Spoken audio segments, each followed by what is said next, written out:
صلو علی الحبیب صلی اللہ علی محمد۔ مدنی چینل کے ناظرین، سلسلہ زندگی سنواریں کے سیگمنٹ خاص لوگوں سے خاص باتیں میں ہم حاضر ہیں، اور آج کا ہمارا موضوع ہے نماز کی دعوت دینا، نماز کے فضائل۔ آج ہم انشاءاللہ عز و جل اس موضوع پر سنیں گے۔ حضرت سیدنا ابو مالک اشعری رضی اللہ عنہ سے روایت ہے کہ اللہ پاک کے پیارے نبی صلی اللہ علیہ وآلہ وسلم نے فرمایا، الصلاۃ نور، یعنی نماز نور ہے۔ حضرت سیدنا ابو زکریا یحییٰ بن شرف نووی رحمۃ اللہ علیہ نماز کے نور ہونے کی وضاحت کرتے ہوئے لکھتے ہیں، اس کا معنی یہ ہے کہ جس طرح نور کے ذریعے روشنی حاصل کی جاتی ہے، اسی طرح نماز بھی گناہوں سے باز رکھتی یعنی روکتی ہے، اور بے حیائی اور بری باتوں سے روک کر صحیح راہ دکھاتی ہے۔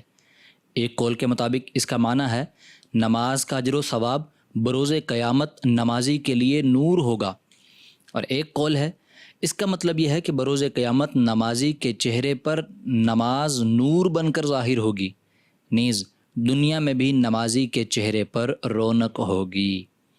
حضرت مفتی احمد یار خان رحمۃ اللہ علیہ اس حدیث پاک کے تحت لکھتے ہیں، یعنی نماز مسلمان کے دل کی، چہرے کی، قبر کی، قیامت کی روشنی ہے۔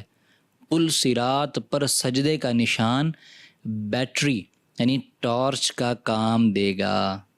صلو علی الحبیب صلی اللہ علی محمد۔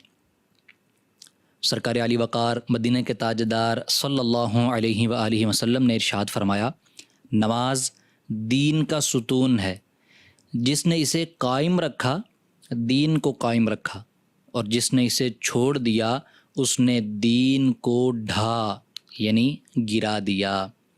منقول ہے کہ جب قیامت قائم ہوگی تو نمازیوں کو گروہ در گروہ یعنی گروپس کی صورت میں جنت کی طرف جانے کا حکم ہوگا۔ جب پہلا گروہ یعنی گروپ جنت میں داخلے کے لیے لایا جائے گا تو ان کے چہرے ستاروں کی طرح چمکتے دمکتے ہوں گے۔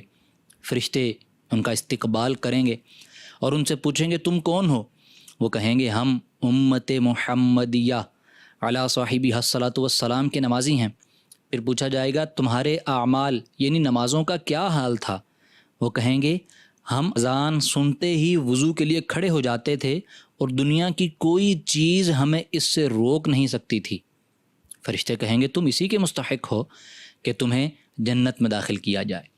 پھر دوسرا گروہ یعنی گروپ جنت میں داخلے کے لیے لایا جائے گا، جن کا حسن و جمال یعنی خوبصورتی پہلے گروہ سے زیادہ ہوگا، ان کے چہرے چاند کی طرح چمکتے ہوں گے۔ فرشتے ان سے پوچھیں گے، تم کون ہو؟ وہ کہیں گے، ہم نماز پڑھنے والے تھے۔ پھر پوچھیں گے، تمہاری نمازوں کا کیا حال تھا؟ وہ کہیں گے، ہم نماز کے وقت سے پہلے ہی نماز کے لیے وضو کر لیتے تھے، اور جب اذان سنتے تھے فوراً مسجد میں حاضر ہو جاتے۔ فرشتے کہیں گے، تم اسی کے مستحق ہو۔ پھر تیسرا گروہ جنت میں داخلے کے لیے لایا جائے گا، جن کا مقام و مرتبہ اور حسن و جمال پہلے گروہوں سے کہیں زیادہ ہوگا۔ ان کے چہرے آفتاب یعنی سورج کی طرح روشن ہوں گے۔ فرشتے ان سے پوچھیں گے، تم اتنے خوبصورت اور اتنے اعلیٰ مقام والے کون ہو؟ وہ کہیں گے، ہم ہمیشہ نماز پڑھا کرتے تھے۔ فرشتے پوچھیں گے، تمہاری نمازوں کا کیا حال تھا؟ وہ کہیں گے، ہم اذان ہونے سے پہلے ہی مسجد میں موجود ہوتے تھے اور اذان مسجد میں ہی سنتے تھے۔ فرشتے کہیں گے، تم اسی کے مستحق ہو۔ اللہ اکبر! نماز کتنی پیاری عبادت ہے کہ شروع کرتے ہی جنتوں کے دروازے کھل جاتے ہیں۔ چنانچہ حضرت سیدنا ابو امامہ رضی اللہ عنہ سے روایت ہے کہ شہنشاہ دو عالم صلی اللہ علیہ وآلہ وسلم کا فرمان معظم ہے، بندہ جب نماز کے لیے کھڑا ہوتا ہے اس کے لیے جنتوں کے دروازے کھول دیے جاتے ہیں، اور اس کے اور پروردگار کے درمیان حجابات یعنی پردے ہٹا دیے جاتے ہیں، اور حور عین یعنی بڑی بڑی آنکھوں والی حوریں اس کا استقبال کرتی ہیں۔ سبحان اللہ! نماز پڑھنے کے کتنے ہی فضائل ہیں، اور ہمیں چاہیے کہ ہم جب بھی نماز پڑھنے کے لیے جائیں تو کسی ایک کو نماز کی دعوت دیتے ہوئے مسجد میں اپنے ساتھ لے جائیں۔